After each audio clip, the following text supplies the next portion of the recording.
Hare Krishna, Hare Krishna, everybody. Prabhu. Hare Krishna, Dandavat, Dandavat Pranam. Dandavat Pranam. Nice to see you all present here. Subhadra Mataji says she's sick. I hope, Subhadra Mataji, you get better. Oh. Thank you for being here, even while sick. Thank you. I won't be able to read today either, Prabhu, sorry. Okay, no problem, no problem. I mean, I can also read. I just wanted to give opportunity to others, not that I'm speaking all day. But whoever wishes and whoever is able, yeah, okay. So let us just try to quickly summarize here. Like looks like a storm is coming. In case I'm cut off of the internet, I'll be back. Just give me a couple of minutes to reconnect my internet in case electricity goes off. So let us just quickly summarize where we stopped. Let me see what's happening. Here I have this Bhagavat Subodhini by Gauranga Darshan Prabhu. He nicely is summarizing the Bhagavat in different chapters. Just 1 second. Here. So we're in the 7th chapter of the 7th canto, and we're in the part where Prahlad Maharaj is teaching his schoolmates, and he already explained to them how he learned in the womb from Narada Muni, and then he started teaching them with the basics. First, he taught them the nature of the spirit soul. This was not the last class. This is the 2 weeks ago that we read the nature of the spirit soul and the qualities of Atma and all these different things about the difference between spirit and matter. And then in the last class, he started speaking more pointedly about the devotional service, about the bhakti, activities and results of bhakti. And he glorified the bhakti as the best of all paths. We know that there are different paths like path of karma, path of jnana and yoga, and the bhakti. So the bhakti is the best of all these different paths for self-realization. And he gives some evidence there, and then he elaborates what constitutes bhakti, different activities, different limbs of bhakti. So he's starting with the guru padashraya, taking shelter of bona fide guru, and serving the guru, offering everything to him. We heard a lot about that, and there were some questions. I think Chaitra Mataji was asking how to recognize guru and the ritviks and this and that. And she also asked on the group about the ritviks, these questions. I don't know if I was clear in answering, but if there is anything that is not clear, we can clear it also today, further elaborate on that.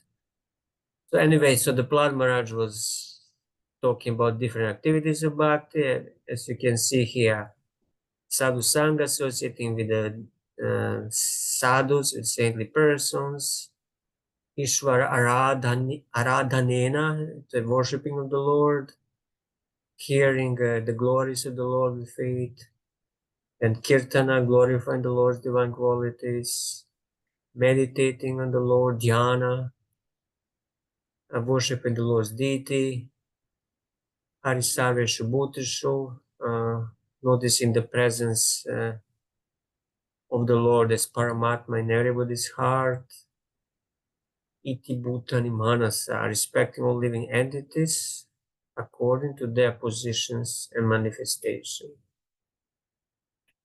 And then in the last 2 verses that we read the last class, in 33rd, the result of bhakti activities is described that Secondary result is that one can cut down the influence of lust, anger, greed, illusion, madness, and jealousy.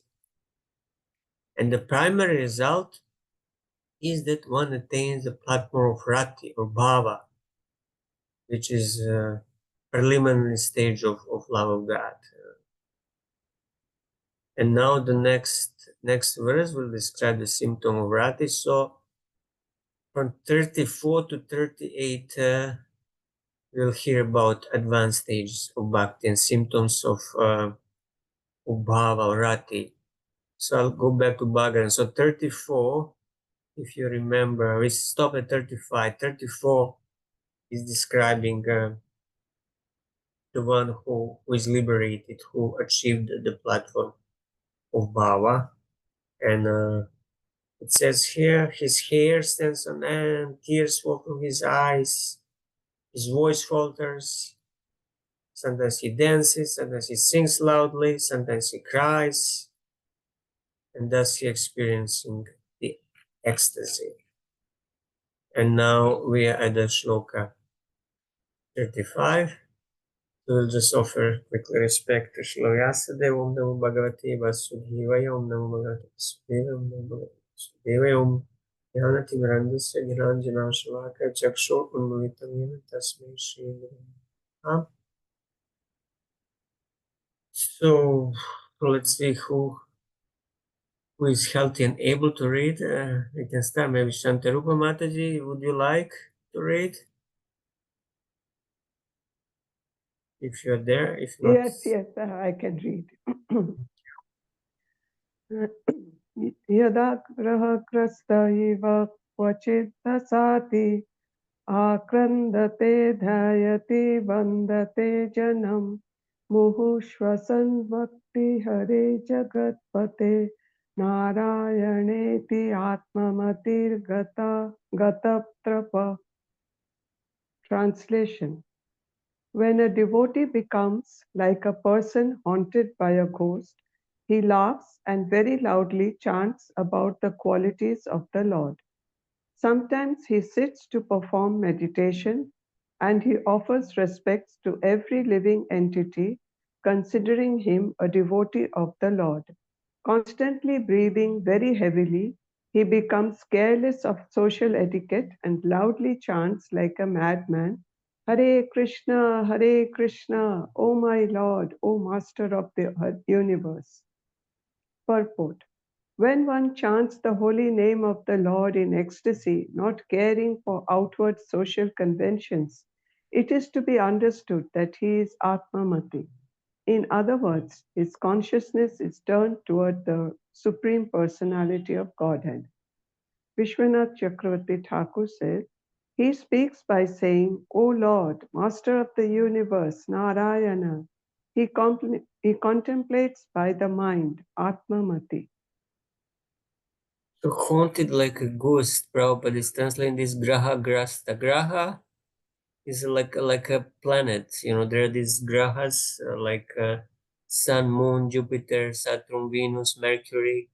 These are grahas that control our karma, our destiny. And grasta is to grasp. So like somebody who is completely grasped or controlled by planets or haunted by ghosts, it's the same meaning. So person who is in a state of bhava, he forgets everything about external circumstances, and he behaves in socially unusual ways. He doesn't care about the outsiders, about what other people say. He's not concerned with the society around him, because the ecstasy is so big, it's swelling up in his heart that he just forgets where he is and what is he doing, and he's completely transformed in this ecstasy, and then he acts like this. Hare Krishna. Does it say Hare Krishna in the shloka? Yes. Jagatpate. He says it's Jagatpate. Yeah, it doesn't say that. That's what I was going to ask you, Prabhuji, about the Doesn't say. translated directly to Hare Krishna. Yeah, Prabhupada, it's a kind of descriptive translation, not literally. It's quite often actually for Srila Prabhupada that he doesn't translate very literally, but the meaning is the same. So Prabhupada has some poetic license of freedom in his translation, that they're not always very literal, but they convey the meaning very well. Prabhupada is a pure devotee. He can do that. We might not be able to do that, but Prabhupada can translate as he likes. So yeah, he's saying Hare. Yeah, okay, Hare is there. Jagatpate Narayana. Uh, so this is the words used exactly in the word in the verse. All right, let us go to the next one. Gunraj Prabhu, would you like to read? Yes, bro. Thank you. Tada puman mukta samasta bandhanas tad bhava bhavanukrita sayakruti nirdag nirdagda bijanusayo mahiyasa bhakti prayogena sameti adokshajam.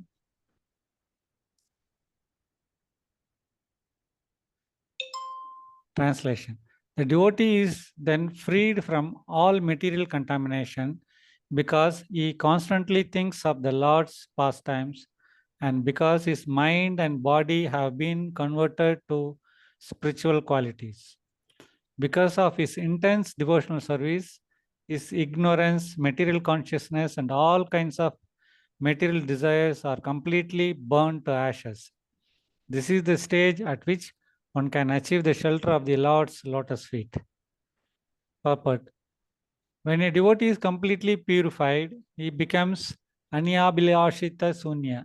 In other words, all of his material desires become zero, become being burnt to ashes, and he exists either as the Lord's servant, friend, father, mother, or conjugal lover.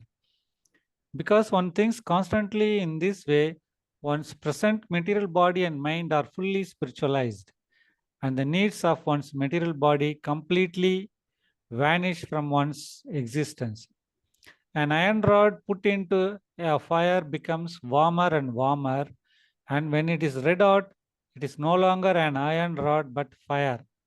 Similarly, when a devotee constantly engages in devotional service and thinks of the Lord in his original Krishna consciousness, he no longer has any material activities, for his body is spiritualized. Advancement in Krishna consciousness is very powerful, and therefore, even during this life, such a devotee has achieved the shelter of the lotus feet of the Lord. This transcendental ecstatic existence of a devotee was completely exhibited by Sri Chaitanya Mahaprabhu. In this regard, Sri Madhvacharya writes as follows: Tad bhava bhava tad bhava bhavaha tad yata swarupam bhakti Kechit bhakta vinrutyanti gayanti cha yatepshitam. Kechit tushinim japanti eva kechit shobhayakarinaha. The ecstatic condition of devotional service was completely exhibited by Sri Chaitanya Mahaprabhu, who sometimes danced, sometimes cried, sometimes sang, sometimes remained silent, and sometimes chanted the holy name of the Lord. That is perfect spiritual existence. Vishwanath Chakravarti Thakur comments, at this time, his mind and body, Ashaya Akriti, conform to his contemplation, Bhava, of his particular relation, Bhava, thinking, I am his servant or I am his friend. One should not worry that the body still remains in samsara. Previously, the seed of material intelligence and the impressions of the sense objects, Anushaya, have been destroyed. He attains a meeting, some with the Lord by Ragamarga Bhakti, Magiyasha. So Raga Marga Bhakti and Vaidhi Marga Bhakti. So there are two paths of Bhakti. One is called Vaidhi, or Vidhi, where one is governed by rules and regulations. And there is another path called Raga, where one is governed by intense, spontaneous attachment. But it doesn't mean that he doesn't really follow the rules and regulations. In most of the cases, he follows them, but sometimes he might transgress them. But main motivation on the part of Raga is this intense desire, intense attachment, or greed. It's called loba also. One has greed to attain the love of God in the same, following the footsteps of eternal associates of the Lord of Rajavasis. So this just because Vishnu Charitanya Prabhu is mentioning here Agamara Bhakti came to my mind. But what I wanted to say here is that bhava and any other advanced stages of bhakti, they are very, very emotional stages that one is experiencing very intense spiritual emotions, which we cannot, we really don't have any experience of these emotions. So it's very difficult to speak about it. But these are very intense emotional experiences, and they're so intense that they manifest on the body in the form of these ashtasattvika bhavas, like tears flowing from the eyes and hair standing on end. And Lord Chaitanya Mahaprabhu, he showed the extreme of such central emotions. If you remember, there was one point where his body would, when he was lying on a beach in Jagannath Puri, his body became elongated, and all the bones, they came out of their, of their proper positions. So his body was much elongated than usually. And then at certain other point, he was like a pumpkin. All the body limbs, they completely went inside of the trunk of the body. That means that his body couldn't really accommodate the intensity of emotions that he was experiencing. And whose emotions Lord Chaitanya was experiencing? These were the Radharani's emotions. The topmost Madhanakya Mahabhava that Srimati Radharani is experiencing. And Krishna, he doesn't experience in his form as Krishna such emotions, such transcendental emotions as the Radharani is experiencing. So he wanted to come and experience them. But the problem was that, and Radharani even warned him before coming as Chaitanya Mahaprabhu, you won't be able to accommodate in your body such strong emotions, so watch out. And this actually really happened, that, his body was transforming in such unusual ways, as we hear from descriptions in Chaitanya Charitamrita. But Radharani herself, she can accommodate in her body these transcendental motions because she's used on them. Krishna was not used. That's why he experienced such unusual transformations in his form as Gauranga Mahaprabhu. So yeah, these are the highest states of love of God that Lord Chaitanya was exhibiting. Yeah, prema has many stages. It's not just prema. It started from sneha, and all other higher stages, ending up with the Madhanakya Mahabhava of Srimati Radharani that Lord Chaitanya came to taste.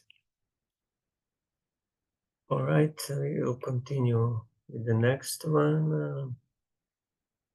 Okay, Chatura Mataji, would you like to read? If you're there, Okay.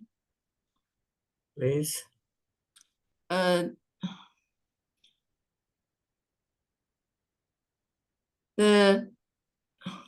I cannot see the. Oh, you cannot see the Sanskrit. You have a you have a phone, not a computer, then you don't need. If it's difficult for you, Yeah, I yeah. can. Sorry, I can see.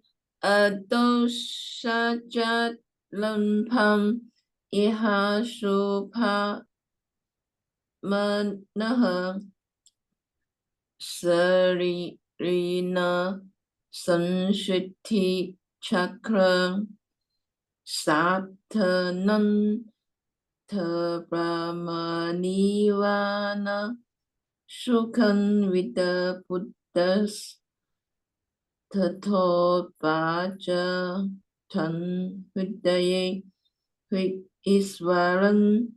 Translation: the real problem of life is the repetition of birth and death, which is like a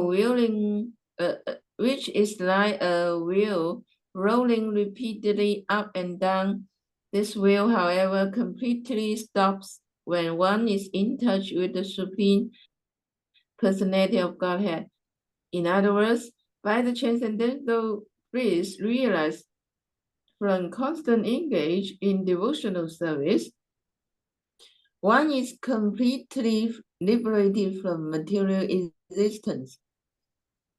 All men know this. Therefore, my dear friends, all sons of the Asheras, can immediately begin meditating upon and worshiping the Super Soul within everyone's heart. Purport.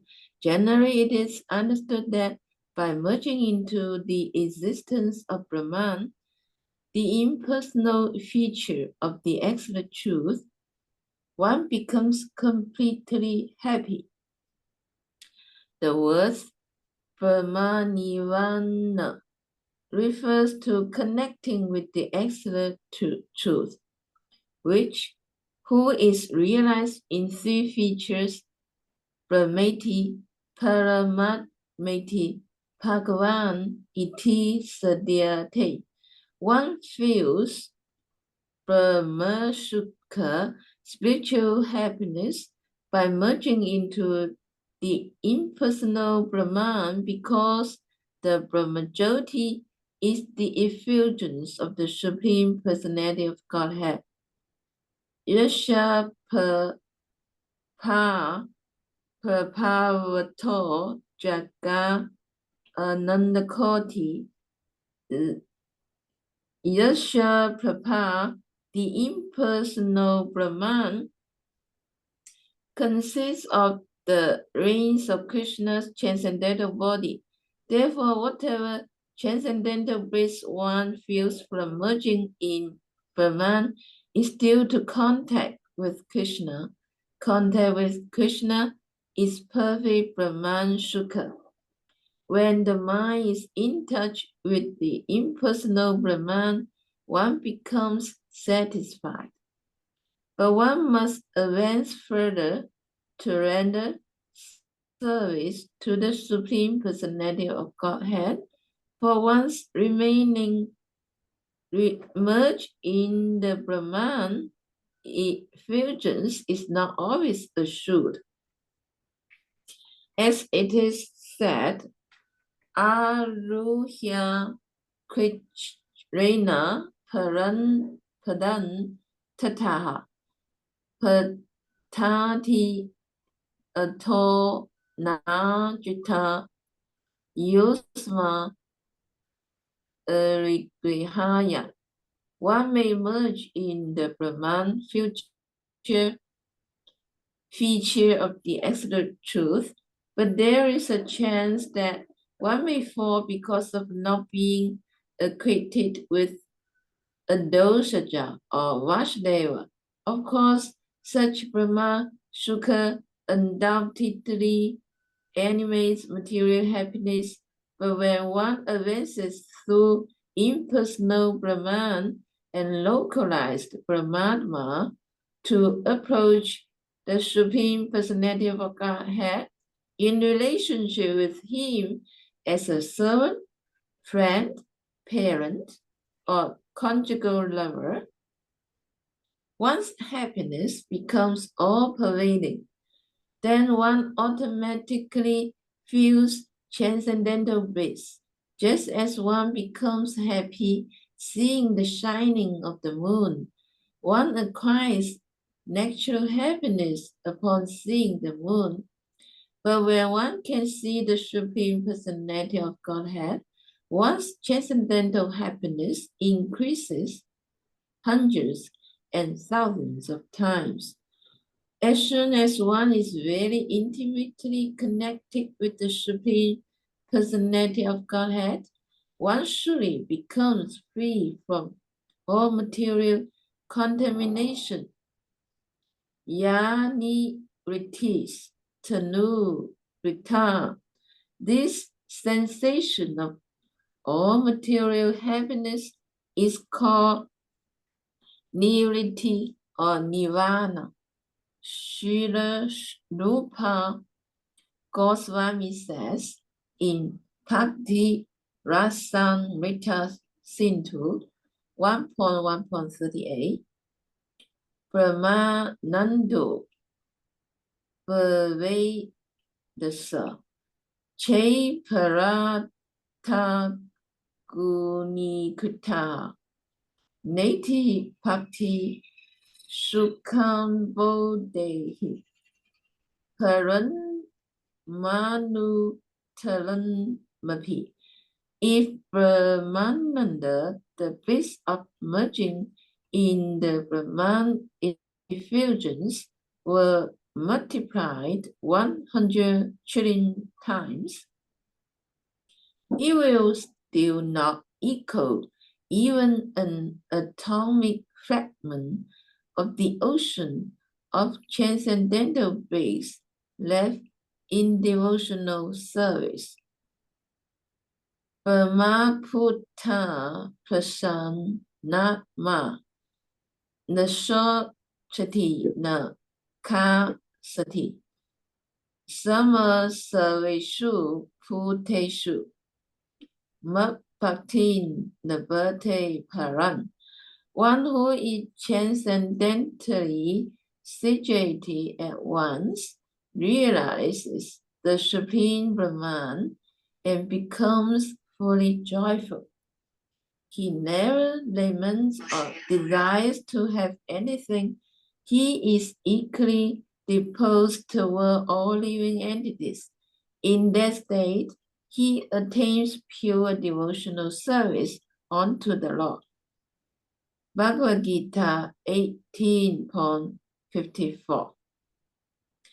If one advances further from the Brahma-Nirvana platform, one enters the stage of devotional service, Mabhaktin Nabhate Paran. The word Adosaja Laban refers to keeping the mind always engaged in the absolute truth, who is beyond the mind and material speculation. Sarve Manaha Krishna Pada Ravindaya Dayoha. This is the result of deity worship. By constantly engaging in the service of the Lord and thinking of his lotus feet, one is automatically freed from all material contamination. Thus, the word Brahman Nirvana Sukham indicates that when one is in touch with the absolute truth, material sense gratification is completely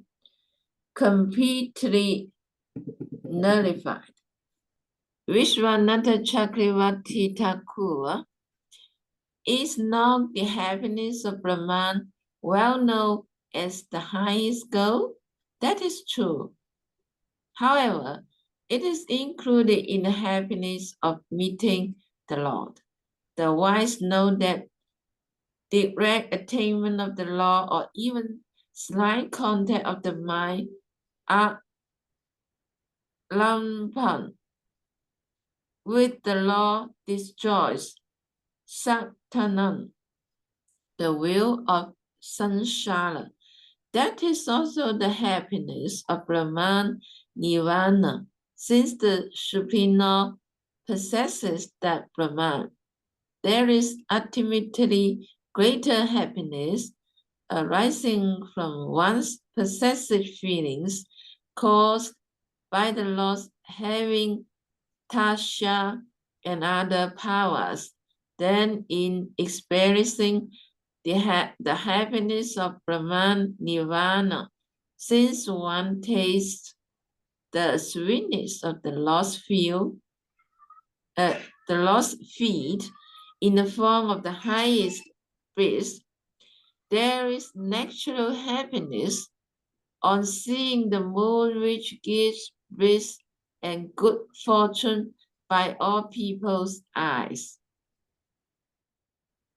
But there are millions of times more bliss on seeing one's son, though he may be lame, blind, or deaf, which is a misfortune in everyone's eyes because of one's possessiveness.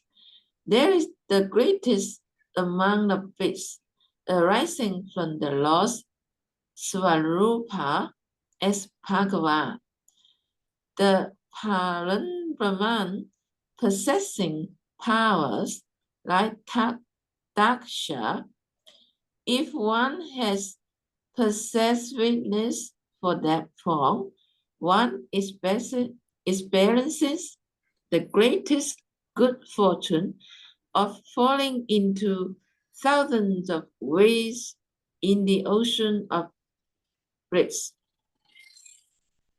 Yani ritis tanu britan tava padan padma dhyana Pava Jana Kata Shrava Nena Va Shad Shah Brahmani Swa Mahimani Yapi Nata Ma Bud Kin Tanta Kashi Lulita Patatan Vimanat. The bliss for your servant available from meditating on your lotus feet or from hearing about your pastimes from the devotees is not available in your form of greatness known as Brahman. What to speak of the happiness for those who fall from Payers or Swaga. Srimad Bhagavatam 4.9.10. Brahmanandu Pave Desha Che Paranta Guni Kritaha Neti Bhakti Sukham Bodhe Paranmanu Turamapi. The bliss of Brahman realization accumulated by Samadhi, lasting for half of Brahma's life, cannot compare to one drop of the ocean of the happiness of Bhakti. Bhakti Rasa reducing Sindhu 1.1.38. Another version has a doshaja laban.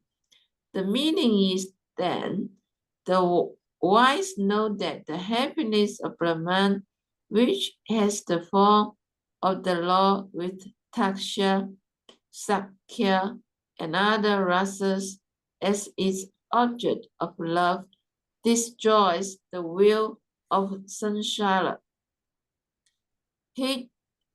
Isvaran means the master of the heart. This indicates Bhakti endowed with taksha and other powers. So we had two long purports. So the main point here was that the bliss of direct service of the Lord is comparatively much greater than the bliss of realizing Brahman. But that bliss of realizing the Brahman is again much greater than the bliss demigods feel by enjoying in Swarga. And the bliss the demigods enjoy in Swarga is much greater than the humans who are given opportunity to enjoy here on this earth. Enjoy, you know, the richest person here in on this planet Earth, his happiness of enjoyment is so insignificant comparing to, you know, the happiness demigods enjoy in Swarga. But all this is just a material happiness, and compared to the, you know, to the happiness of merging or realizing the Brahman, it's really insignificant. When one realizes Brahman, he knows that he's eternal. He realizes that aspect of eternity, and he knows that he's not the body. And then all worries, all anxiety that is generally found here uh, on earth with the, and even in Swarga, with those who are conditioned with the material body and mind, all this anxiety completely disappears, and you feel completely peaceful. This is Shanta, completely peaceful. But still, comparing to the bliss of directly engaging in the service of the Lord as in Dasya Rasa or other higher rasas, that bliss is also very insignificant. So this is proportionately to other sort of happiness. So we can compare all this sort of happiness.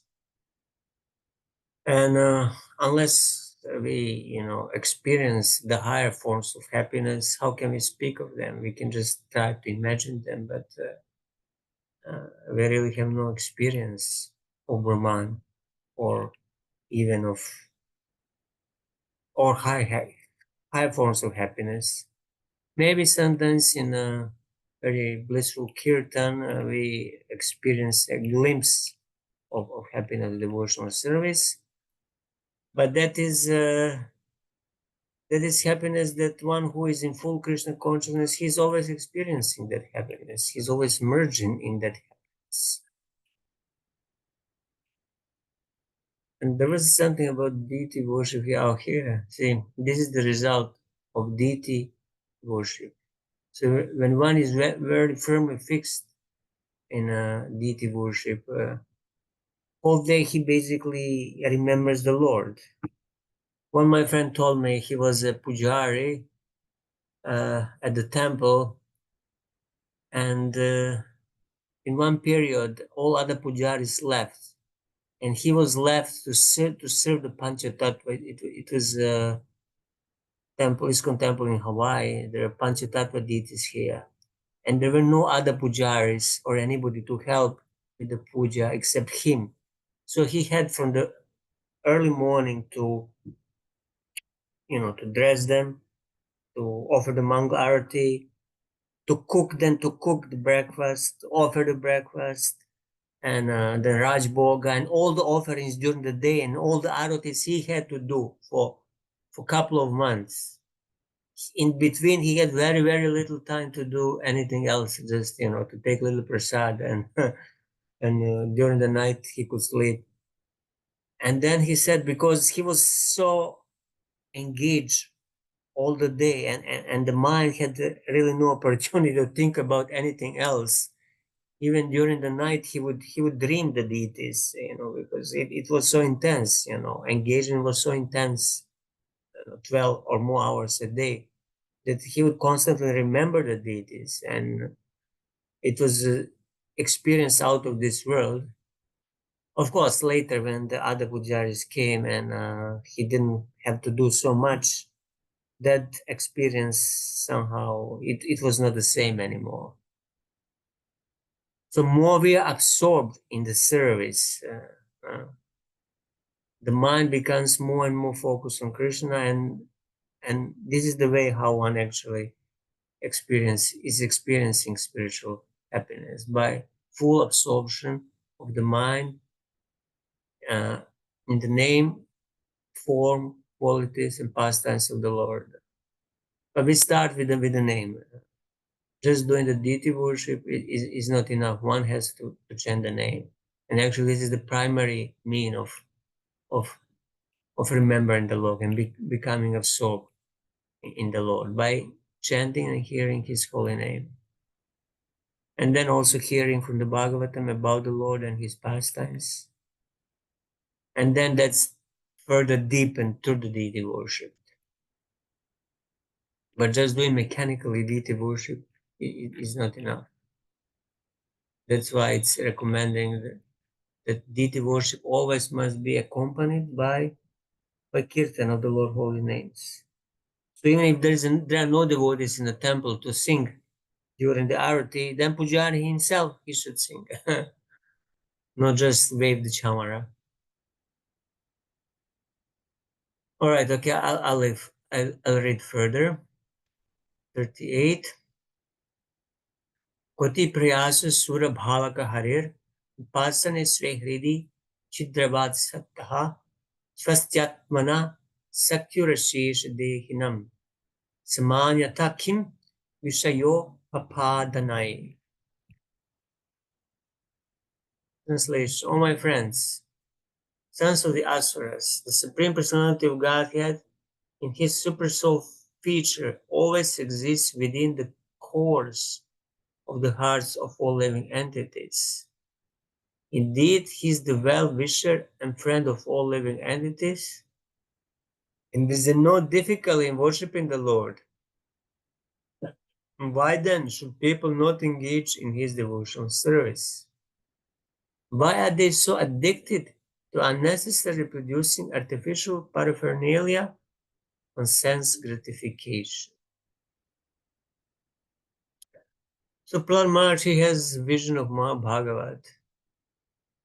If you remember, he could perceive the Lord even in the pillar. He saw Nrsimha in the pillar when Hiranyakashipu challenged him, is the Lord in this pillar, and he could actually see the Lord there. So this is the vision of Mahabhagavat. He can perceive the Lord everywhere because the Lord is all pervading.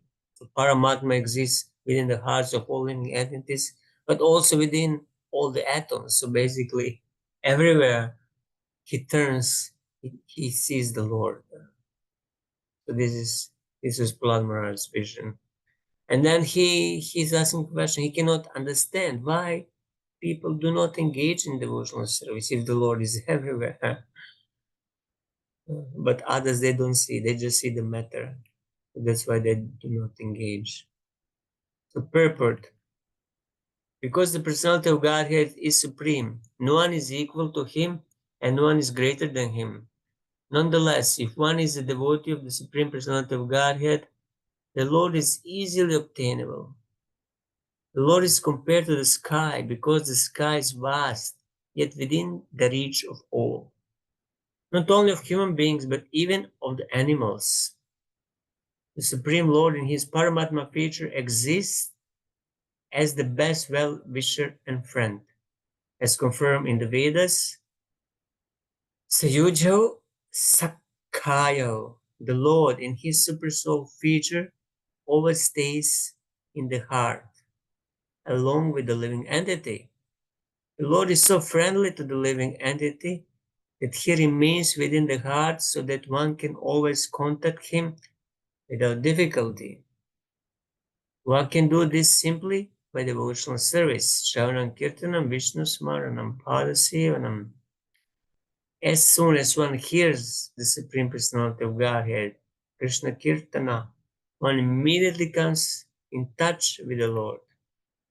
A devotee immediately comes in touch with the Lord by any for all of the items of devotional service. Shravanam Kirtanam Vishnu, Swaram Pada Sevanam, Archanam Vandanam Dasyam, Sakyam Atmanivedanam. Therefore, there is no difficulty in coming in contact with the Supreme Lord. Koti Prayasa. On the other hand, going to hell requires great endeavor. If one wants to go to hell by illicit sex, meat eating, gambling, and intoxication, he must acquire so many things. For illicit sex, he must arrange for money, for brothels. For meat eating, he must arrange for many slaughterhouses. For gambling, he must arrange for casinos and hotels. And for intoxication, he must open many breweries. Clearly, therefore, if one wants to go to hell, he must endeavor very much. But he wants to return home back to Godhead. There is no difficult endeavor. To go back to Godhead, one may live alone anywhere, in any condition, and simply sit down, meditate upon the Super Soul, and chant and hear about the Lord. Thus, there is no difficulty in approaching the Lord. Adhanta Gobir Vishatham Tamisram. Because of inability to control the senses, one must go through great endeavor to go to hell. But if one is sensible, he can very easily obtain the favor of the Supreme Personality of Godhead, because the Lord is always with him. By the simple method of Shravanam Kirtanam Vishnu, the Lord is satisfied. Indeed, the Lord says, Padam Pushpam Phalam Toyam Yome Bhakta Prayachati Tadaham Bhaktyupahitam Ashnami Pratatmanaha. If one offers me with love and devotion a leaf, flower, fruit, or water, I'll accept it. One can meditate upon the Lord anywhere and everywhere. Thus Prahlad Maharaj advised his friends and sons of the demons to take this path back home, back to Godhead, without difficulty. So Prabhupada is making very interesting point here, that it takes so much endeavor to go to hell, and it's so much easier to serve the Lord. For going to hell, you need so much money to engage in all the sinful activities. And you need to create facilities for these sinful activities. So we could conclude that those who don't have so much money and so much facilities for sense gratification, they're safer than the rich who can afford to perform sinful activities. So poor people, they're actually more lucky because they have less chance to commit sin and go to hell. But even poor men can engage devotional service, because Lord will accept even a leaf, a flower, fruit, or water, and anybody can hear and chant about Krishna. Just one has to have good fortune to be attracted to these activities, to be attracted to association of devotees. That's not always easy. And Vishnu Jagir Thakur recommends the best means. Bhakti produces happiness. The Lord is friend of the Jiva Atmana, residing like ether in his heart. Shruti says, Sayujo, Sakayo, the Lord and the Jiva are two friends in a tree.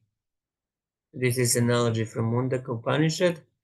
There's no difficulty in worshipping a friend, because of the presence of the Lord at all times in the heart, and because of his affectionate nature, because of the processes of hearing and chanting, which also can be done at all times, since the ear and tongue are always present, without bothering to find ingredients from elsewhere. What is the difficulty? On the other hand, there is a great fatigue in attaining health. He criticizes the tendency to material happiness. What is the use of attaining materials such as garland, sandalwood, and women for enjoyment. The cause is the misfortune of being similar, samanyata, to pigs in their fixation on enjoyment. Yeah, the cause of misfortune is having a mentality of an animal, like a pig, who just want to enjoy.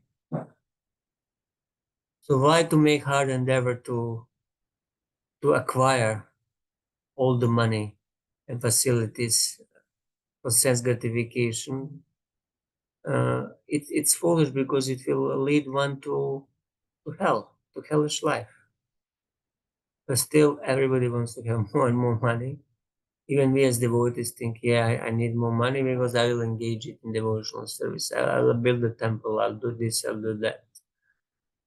But in reality, we should be satisfied with whatever Lord has given us, whether it's a lot or little. This should be enough, and we should not over endeavor to get more, because if we are not destined to get more, what is the point of trying to work hard to get more? Yeah, and the Lord is very affectionate. He's the friend who is always present in the heart, and he's always ready to listen to us. Just we have to be receptive to him and to try to listen to his guidance as the super soul within the heart. All right. Hare Anybody? Krishna, Prabhu. Yes, Mataji, yes, please. Yeah, how to understand that the law is the well-wisher of all living entities, including devotees and demons. Devotees is very the law is the well-wisher and friend of the devotees. That is easy to understand. And what Mhm. about the law is also the friend and well-wisher of demons, because he fulfills all their desire, including those demons' abominable acts. Mhm. Well, whether somebody is a demon or a devotee, he's a part and parcel of the Lord. He's spirit soul, and that's why we are all sons. We are all sons of the Lord. So devotees are good sons. Those with demoniac nature, they're bad sons. But that doesn't mean that the Lord doesn't have any affection to the bad sons. He knows that they're his parts and parcels, just because they became so much covered and contaminated, they're misguided, and they want to forget him. But still, he doesn't forget them.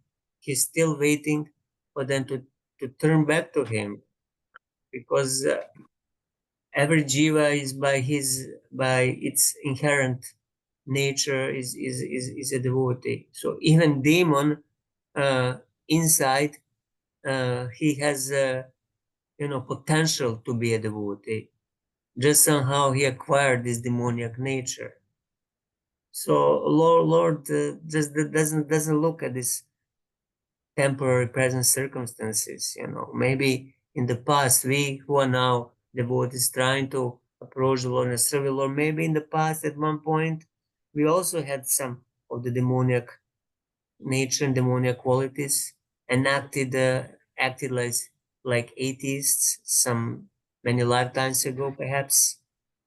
And then something happened, and we became inclined towards devotional service and towards the Lord. So similarly, those who have demoniac nature, they also one day can also become inclined towards devotional service.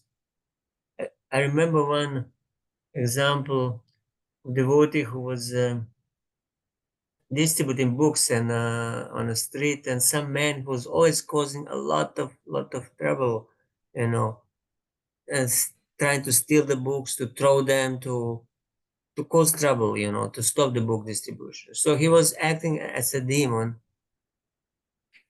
And then at one point, I don't know what happened actually, but that man he changed. I forgot exactly the details, but he changed and he became a devotee. He came to the temple, and he became eventually a devotee, which is quite a big shift from his inimical behavior on the street to become a devotee. But because he was in touch with devotees, and devotee was very patient with him, and he was touching also the books, or he got the prasad, and somehow he got purified, and he gave up his demoniac mentality and became a devotee. So similar, Hiranyakashipu, he was a big demon, but once he was killed by the Lord, he became, of course, in the next life, he was born as Ravana, and then in the next life as Shishupal. But after that, when Krishna cut off his head with his Sudarshan chakra, Shishupal was completely purified. His soul was completely purified, and he became a devotee again, as the gatekeeper of Vaikuntha, Jai and Vijay, who fell. So he was reinstated to his position as devotee from very demoniac mentality as Hiranyakashipu. He was reinstated in the position of a devotee who is very obedient and who has love for the Lord. So that's possible from a demon to devotee. So we don't have eternal demon, internal damnation or condemnation like in some other religions. In Christianity, they have eternal hell. Somebody might be in hell, and there is a purpose for having a hell actually, because that suffering eventually will change the heart.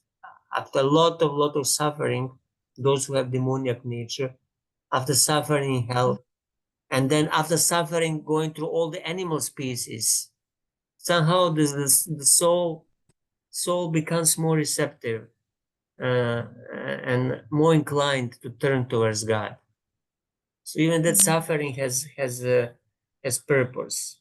So that's the Lord's mercy on devotees, even if on demons, even if he throws them to hell, this is for their ultimate good, because through this suffering, the demoniac nature will be transformed. Through that suffering, they will come to realize after many lifetimes of suffering, I don't want to suffer anymore. And then what should I do now? And then the Lord will mercifully send them association of devotees. And then through that association, they will get the inclination for devotional service. And eventually, they'll become devotees themselves. So demon can also turn into devotees. And yeah, demon is also part and parcel of Krishna. So why would the Lord hate him? He doesn't have any hatred towards anybody, even towards the demon. So Lord, although externally he was very angry at Hiranyakashipu, in reality, uh, uh, he actually had some affection to him, remembering that he was his eternal servant from Vaikuntha, although he acted very angrily and killed him. Mm. Is it Yes. okay, Matas? You have something Yeah, else? yeah. Thank you very much. Very good. Okay, let us read the next one. Shantirupa, Mataji, would you like to read? Yes, Prabhu. Raya kalatram pashavo sutadayo grihamhi kunjara kosha bhutaya sarve artha kama kshana bhangurayusa rayushaha purvanti martyasya kiyat priyam chalaha. Translation. One's riches, beautiful wife and female friends, one's sons and daughters, one's residence, one's domestic animals like cows, elephants, and horses, one's treasury, economic development, and sense gratification. Indeed, even the lifetime in which one can enjoy all these material opulences are certainly temporary and flickering. Since the opportunity of human life is temporary, what benefit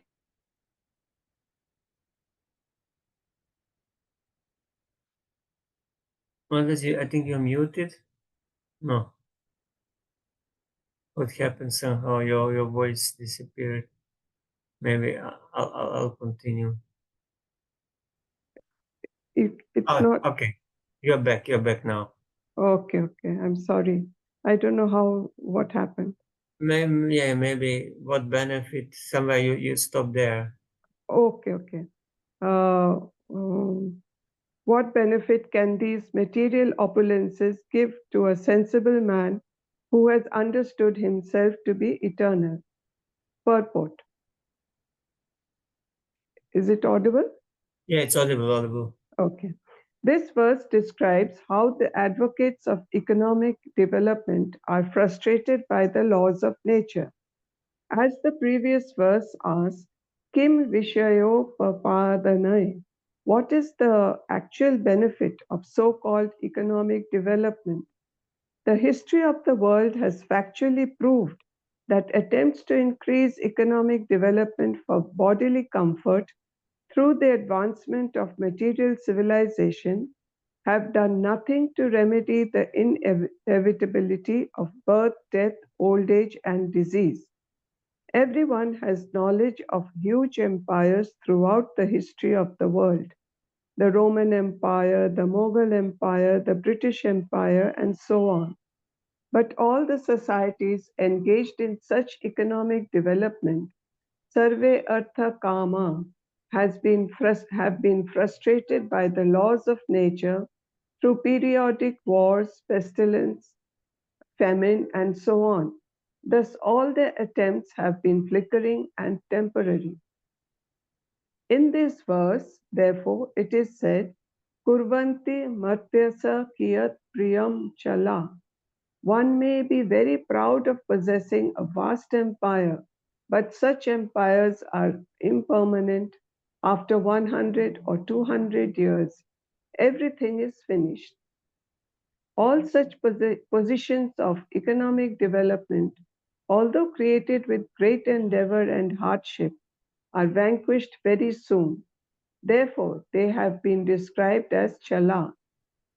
An intelligent man should conclude that the material economic development is not at all pleasing. The entire world is described in Bhagavad Gita as Dukhalayam Ashashvatam. Bhagavad Gita 8.15. Miserable and temporary. Economic development may be pleasing for some time, but it cannot endure. Thus, many big businessmen are now very morose because they are being harassed by various plundering governments. In conclusion, why should one waste his time for so called economic development, which is neither permanent nor pleasing to the soul? On the other hand, our relationship with Krishna, the Supreme Personality of Godhead, is eternal. Nitya Siddha Krishna Prema. The pure souls are eternally in love with Krishna. And this permanent love, either as a servant, a friend, a parent, or a conjugal lover, is not at all difficult to revive. Especially in this age, the concession is that simply by chanting the Hare Krishna mantra, Hare Nama, Hare Nama, Hare Nama Iva Kevalam, Chaitanya Charitamrita, Adi Leela 17.21, one revives his original relationship with God and thus becomes so happy that he does not want anything material. As enunciated by Sri Chaitanya Mahaprabhu, Na dhanam, na janam, na sundarim kavitam va jagadisha kamaye. Chaitanya Charitamrita Antalila 20.29, Shikshashtaka 4. A very advanced devotee in Krishna consciousness does not want riches, followers, or possessions. Raya kalatram pashavo sutadayo griha mahi kunjara kosha bhutaya.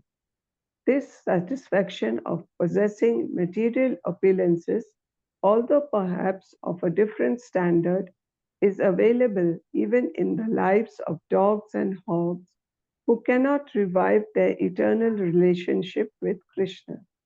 In human life, however, our eternal dormant relationship with Krishna is possible to revive. Therefore, Prahlad Maharaj has described this life as Arthadam.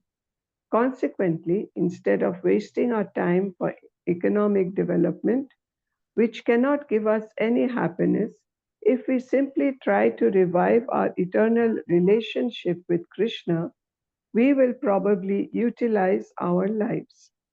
Vishwanath Chakravarti Thakur. The material happiness of the enjoyers is not permanent. Raya means wealth. Artha Kama means Artha and Kama. So yeah, human life is arthadam, full of meaning. He can give the highest benefit, meaning that in this life we can become self-realized and achieve pure love of God. If we do not do that, that means that we wasted this life. And then there is no guarantee that the next life will be human. If one was sinful, he will degrade into animal species of life. And to come back to human form, it might take a long time. So that's why it's considered great loss. If human being waste this life on artha, kama, on economic development and sense gratification. And generally, people do dharma also just for the sake of artha, because if you are superficially religious, then the artha economic development will be successful, and then you will be able to enjoy. But this is not the real purpose of dharma. That's why we want paradharma, the devotional service, which is focused on prema as the final goal of life, the fifth goal of life, pancha purushartha. Yes, so here what else we have? Let me read a long purport, then I forget. Yeah, there were many empires in the past that came to great heights of civilization, and they were destroyed. So the present civilization also it looks like it's coming to its peak, and from now on it just might start to slide down and go down until it's again destroyed. And then again we'll start from basics. Somebody says that we'll be again in a stone age. Might not be the exactly stone age, but it will be more simple than it is the present moment.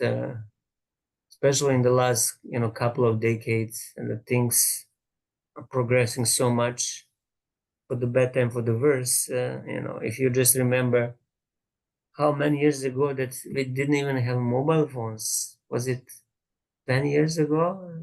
They came something like that 10 years ago. And then 2G, 3G, 4G, 5G. Now they're speaking about 6G. They're speaking about the smart cities, that everything will be connected to the internet, that we'll have all the chips in our brain. And already in some places people are implanting the chips in the wrist, that they can pay at the shop with the chip. All these sort of crazy things with the advancement of technology. Of course, thanking to this technology, we now have internet, and we can read Bhagavatam together, which would be impossible. So we want to utilize whatever is good from that. But there is many side effects that come with this development that are detrimental to spiritual life. Prabhupada is clearly making a point that we should not waste our life on trying to develop the facilities for self gratification, because the life is short and it will be gone very quickly. You should focus on what is meaningful, and devotional service is the only meaningful thing in this life.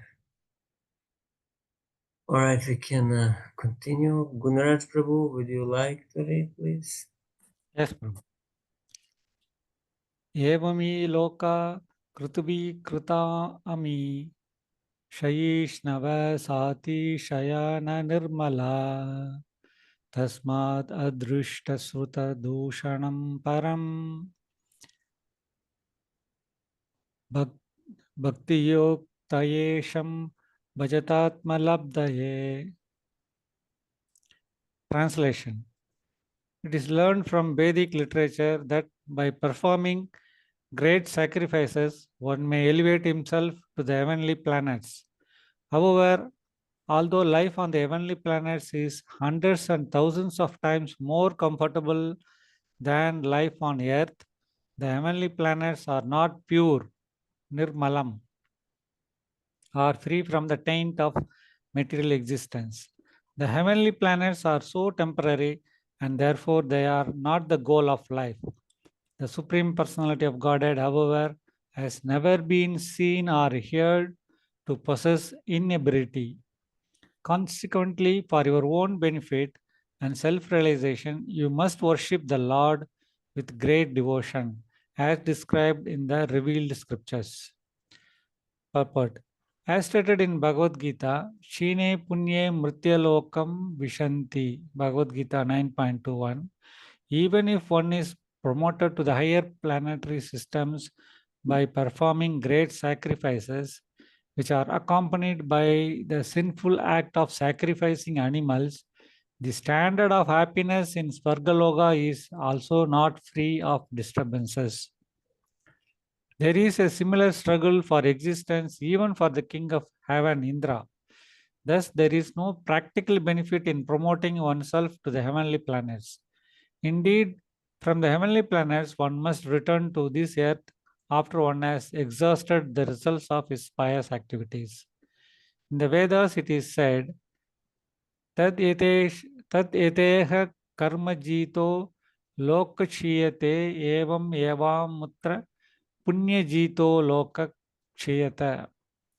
As the material positions we acquire here by hard work are vanquished in due course of time, one's residence in the heavenly planets is also eventually vanquished.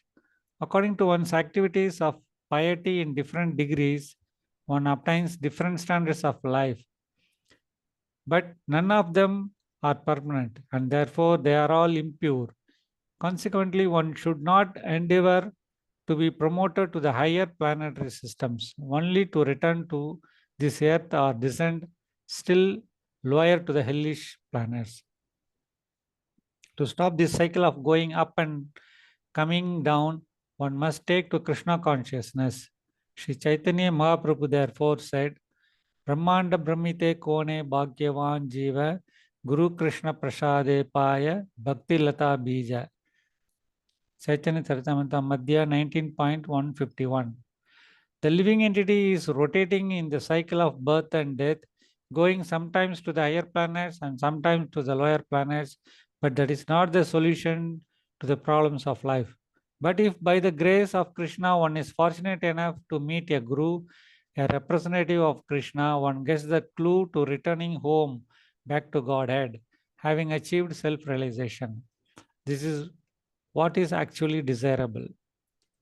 Bhajatatma labdaye. One must take to Krishna consciousness for self-realization. Vishwanath Chakravarti Thakur comments, one should not even enjoy the happiness of Swarga. It is temporary. Shruti says, Tad yateha karma jito loka kshiyate evam eva mutra punya jito loka kshiyate. The world attained in this life through karma dissipates, and the world attained in the next life through punya also dissipates. Chandogya Upanishad 8.1.6. The superiority of enjoyment, Satishaya, depends on the amount of pious acts. Sarga is impure because there is envy and other bad qualities present there. Atma Labdhaye means for attaining the Lord by the Atma or for attaining Paramatma, or it can mean for attaining the jewel in the form of Atma. Worship the Lord, otherwise, one is thrown in the mud hole of Swarga or hell and perishes. So trying to go to heavenly planets, thinking one will be happy there is also foolish. Why? Because even King of Heaven, Indra, he's full of anxiety.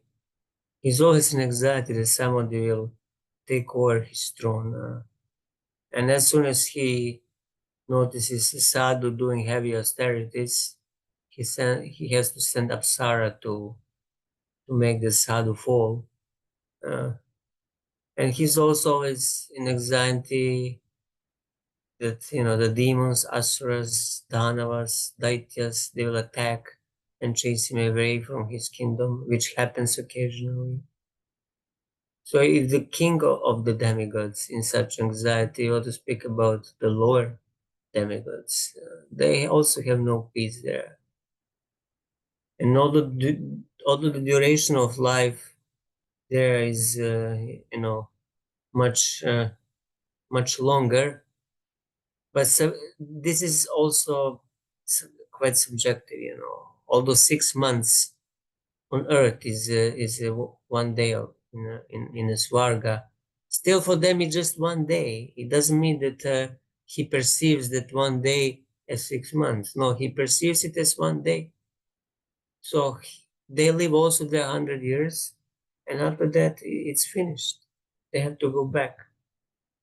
So it is foolish to engage in karma kanda and doing all these sacrifices and yagas just to go there, spend 100 years of enjoyment, and then come back and be in the same spot where you left off.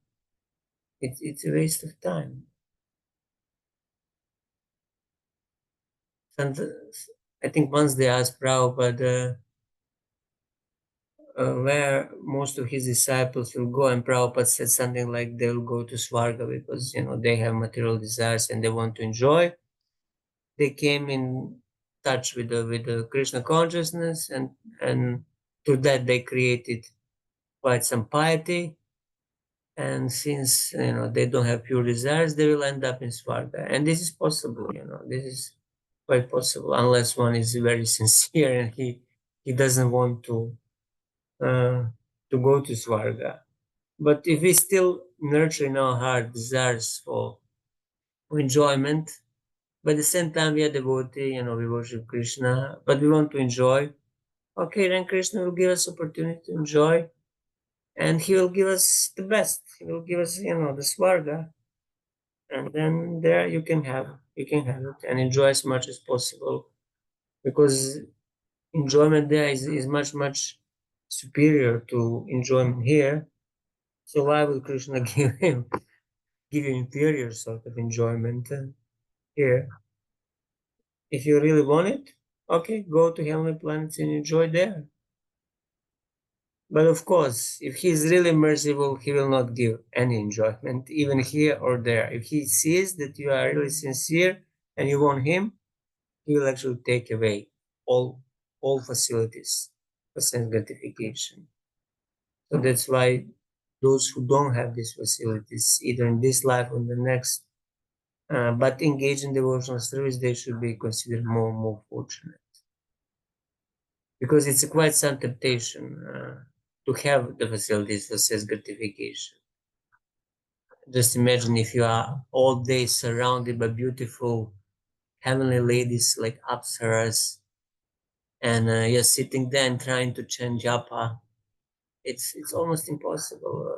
It's when all these yogis fall, when the Menaka or Ada Urvashi walks in front of them and makes some sound with the ankle bells. It's difficult to meditate on anything else, because these beautiful forms that they take away your mind. That's why demigods, it's very difficult for them to have some focused spiritual life there. Although they are still devotees, they might do some sort of worship, but their mind is mainly absorbed in sense gratification, because the atmosphere there is so sense gratificatory that one just cannot resist. It's like being in a on the beach here. You go some beach where many half naked men and women are there, and you try to meditate there. It's not going to work. It's not place for meditation. So similarly, Swarga, heavenly planet, is not place for spiritual life. It's a space. It's a place for enjoyment. So if we don't want that, then we should not attempt to go there or nurture desire to go there. All right, Chatura Mataji, would you like to read once more? Yeah. Datta iha kamani vidyanma ni ashakrit naraha karotya to vipayasam amogan vidate param. Translation: a materialistic person thinking himself very advanced in intelligence continually acts for economic development. But again and again, as enunciated in the Vedas, he is frustrated by material activities either in this life or in the next. Indeed, the results one attains are inevitably the opposite of those one desires. Purport. No one has ever achieved the results he desired from material activities. On the contrary, everyone has been frustrated again and again. Therefore, one must not waste his time in such material activities for sexual pleasure, either in this life or in the next. So many nationalists, economists,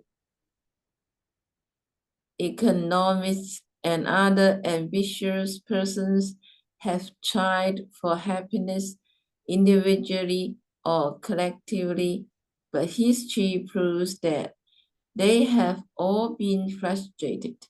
In recent history, we have seen many political leaders work hard for individual and collective economic development, but they have all failed. That this is the law of nature, as clearly explained in the next verse. Vishwanatha Chakravarti Thakur. Yet the te means with determination for pleasure. From that determination, he attains the opposite result without fail. A Morgan. The Prabhupada here says so many nationalists, political leaders, they try to bring, happiness for their countries, but history proved that they all failed. Even after their hard work and attempt, people are still unhappy, and they themselves are frustrated. Just in India, we had, two, I think it was two, or if not more, of the presidents that were killed. Mahatma Gandhi and then his daughter Indira Gandhi. In America, who was it? Kennedy, who was killed. All these leaders, they try hard, became some sort of heroes, but still, it all failed. Their work really didn't produce any substantial spiritual benefit. It's a waste of time to do development of economy and whatever they're trying to do, even till this day, United Nations and all sorts of different initiatives that they take.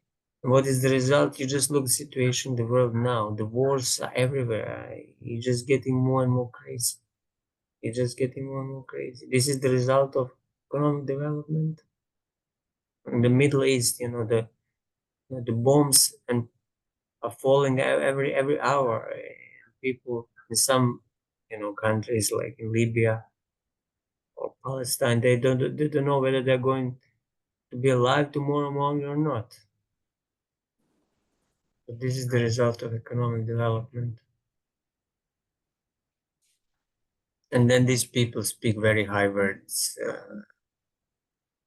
about so many things, but they're just acting like animals, killing each other. Okay, 42. Sukhaya dukkha mokshaya sankalpaiha karmina sadapnotihaya dukkham anihaya sukhavirtaha. Translation: in this material world, every materialist desires to achieve happiness and diminish his distress, and therefore he acts accordingly. Actually, however, one is happy as long as one does not endeavor for happiness. And soon as one begins his activities for happiness, his conditions of distress begin. See, this is very interesting. As soon as we try to be happy and endeavor for material happiness, immediately our distress begins. Purport: every conditioned soul is bound by the laws of material nature, as described in Bhagavad Gita. Prakriti kriyamanani gunai karmani sarvasha. Everyone has achieved a certain type of body given by material nature according to the instructions of the Supreme Personality of Godhead. Ishvara sarva bhutanam hrideshi arjuna tishtati brahmayan sarva bhutani yantra rudhani mayaya. Supreme Lord is situated in everyone's heart, O Arjuna, and is directing the wanderings of all living entities, who are seated as on a machine made of the material energy. Bhagavad Gita 1861. The Supreme Personality of Godhead, the Super Soul, is present in everyone's heart, and as the living entity desires, the Lord gives him facilities with which to work according to his ambitions in different grades of bodies. The body is just like an instrument by which the living entity moves according to false desires for happiness and thus suffers the pangs of birth, death, old age, and disease in different standards of life. Everyone begins his activities with some plan and ambition, but actually, from the beginning of one's plan to the end, one does not derive any happiness. On the contrary, as soon as one begins acting according to his plan, his life of distress immediately begins. Therefore, one should not be ambitious to dissipate the unhappy conditions of life. One cannot do anything about them. Hankara vimudatma kartaka miti manyate. Although one is acting according to false ambitions, he thinks he can improve his material conditions by his activities. The Vedas enjoin that one should not try to increase happiness or decrease distress, for this is futile.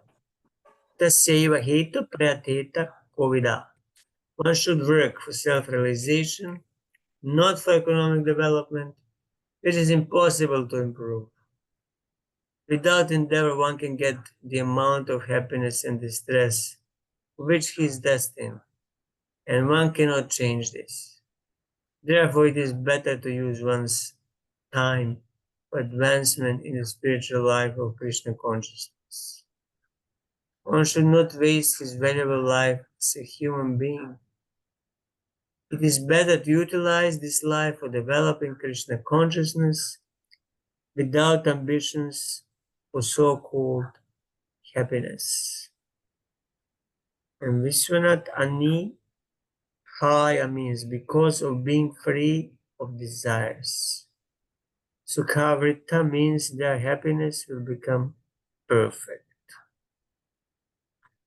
So again and again, same point that one should not waste his time by trying to improve the conditions of life that are given to one through his karma. So this is the quality of Brahmana, that he is satisfied in all circumstances and doesn't try to become somebody else or something else, because it will just eventually not work. Well, you might say, well, if I try working hard and make some money and do this and do that, do some business and make some profit, maybe I'll be better off and I'll become rich one day. And sometimes we hear the stories from rags to riches of people who were just ordinary people like you and me. And then, Steve Jobs, somehow he invented, the Apple computer, and then he became, big billionaire. But then he also left the body in pain and miserable. So what was, the use of his empire? And somebody else is enjoying it now. So thus we should just concentrate on Krishna consciousness, and all other endeavors should be done. Of course, you need to maintain your body and a family, but we should not over endeavor in this regard, and should not take it as the goal of life, and forget our main business, which is self-realization, which is developing love of God. 43. Kamam kamayate kamyaya. Yat artam iha purusha savaidehastu parakyo vanguro yatyupai ticha. A living entity desires comfort for his body and makes many plans for this purpose. But actually the body is the property of others. Indeed, the perishable body embraces the living entity and then leaves him aside. Purport. Everyone desires comfort for his body, and he tries to make a suitable situation for this purpose, forgetting that the body is meant to be eaten by dogs, jackals, or moths, and thus turned into useless stool, ashes, or earth.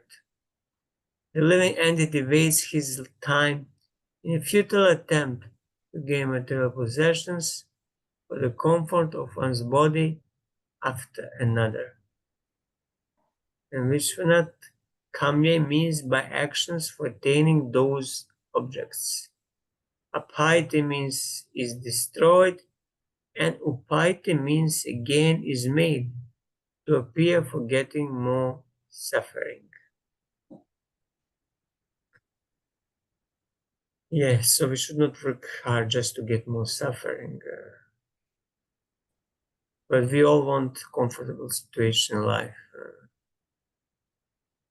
And of course, the extreme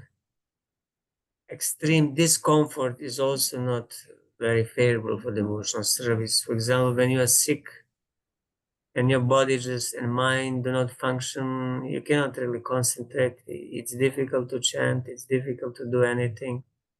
So extreme discomfort is also not good. But extreme comfort is just agitating to the material senses. And it's again taking away our mind. So that's why some, middle balance path should be there. Or whatever we have given by providence, by our karma and destiny, we should be satisfied with that and focus on cultivating Krishna consciousness. And as devotees, we should also have faith that Krishna will provide whatever we need. like Sudama Brahmana is example of one who did not really endeavor very hard. Although he was extremely poor, he didn't endeavor very hard to earn money. He didn't go around and beg. No, he was just tolerating. And although his wife was, you know, skin and bones, still he didn't go and work very hard.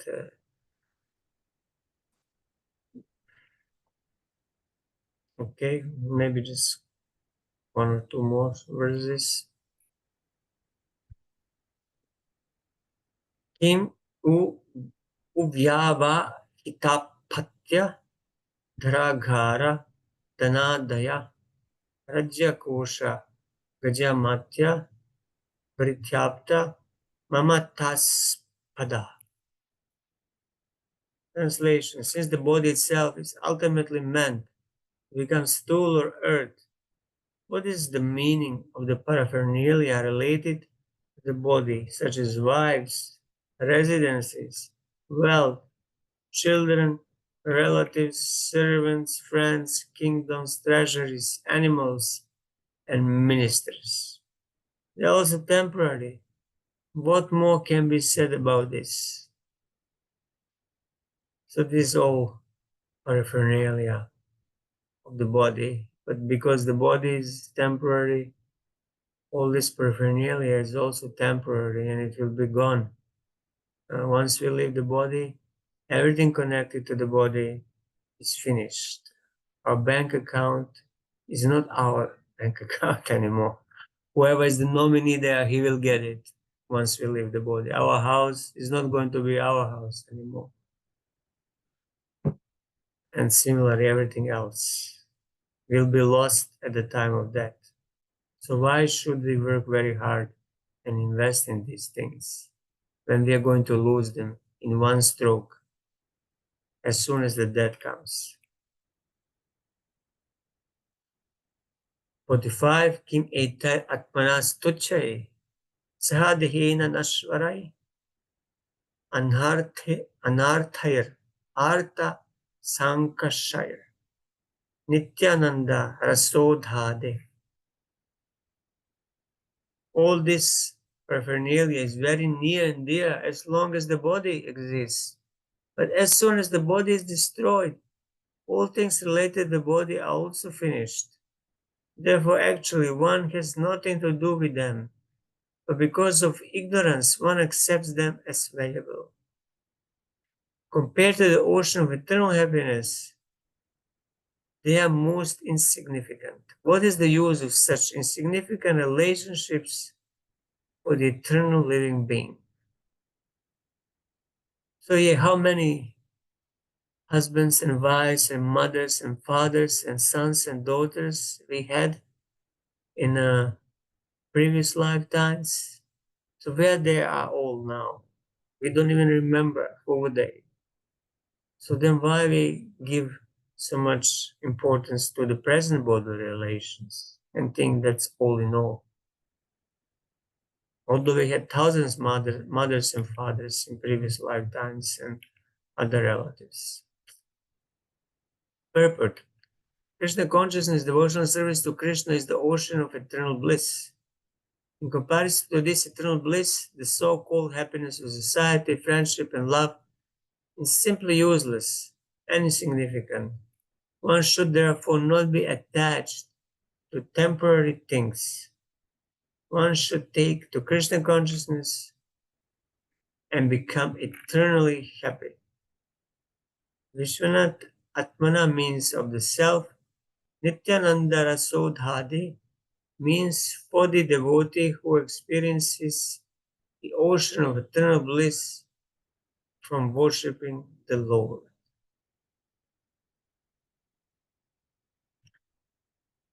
Yeah, we want to be eternally happy, not just happy for a few minutes, like one is happy while engaging in sex or filling his belly, or this happiness is, one moment happiness that is gone very fast. That means it's not real happiness because it's so temporary and so flickering.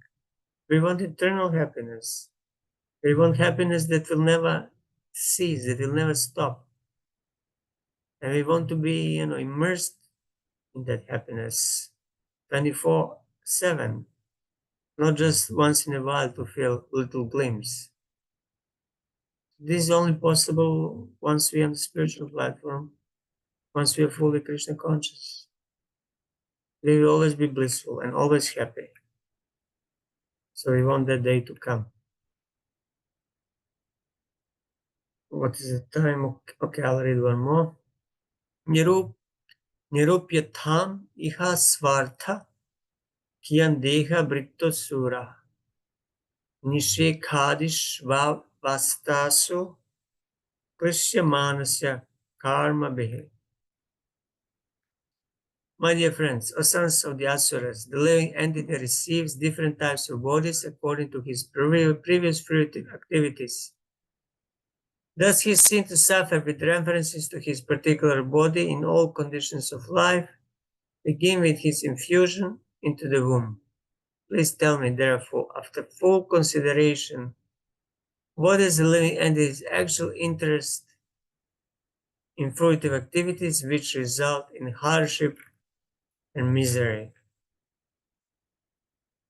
The report, Karmana Daiva Netrana Jantur Deho Papataye. The living entity receives a particular type of body according to his karma or fruitive activities. The material pleasure derived in the material world from one's particular body is based on sexual pleasure. Yalmaitunadi grihamedi sukham hitucham. Then the entire world is working so hard only for sexual pleasure. To enjoy sexual pleasure and maintain the status quo of material life, one must work very hard. And because of such activities, one prepares himself another material body. Lord Maharaj places this matter to his friends, the Asuras, for their consideration. Asuras generally cannot understand that the object of sexual pleasure, the so-called pleasure of materialistic life, depend on extremely hard labor. Krishna Chakri Thakur, this person actually has no opportunity for pleasure. So extremely hard labor, sexual and all other sort of material pleasures are depending on extremely hard labor. If you want to enjoy very much, then you have to work very, very hard. Unless somebody is born rich, but this is again due to him working hard in previous life.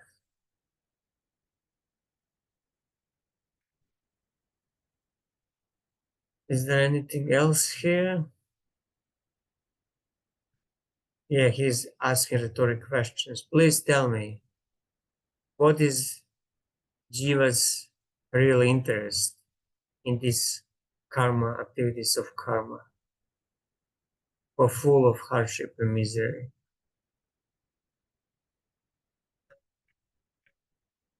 Okay, I think I'll stop here. If anybody has any final comment or questions, otherwise we'll continue next week. Okay, thank you all very much. Dandavat Pranam. Hare Krishna. Thank you. Thank you, Prabhu. Hare Krishna. Prabhu. Hare Krishna.